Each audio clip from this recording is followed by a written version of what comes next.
So there's that.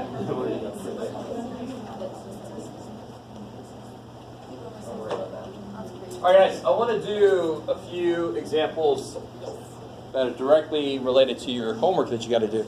This is one section of homework that really freaks people out. I don't blame you. So I want to do a few examples like this. So this one says, for each of the following exercises, identify all of these things. So I always have somebody that just says, population, sample. No, for each problem you have to identify all of those things.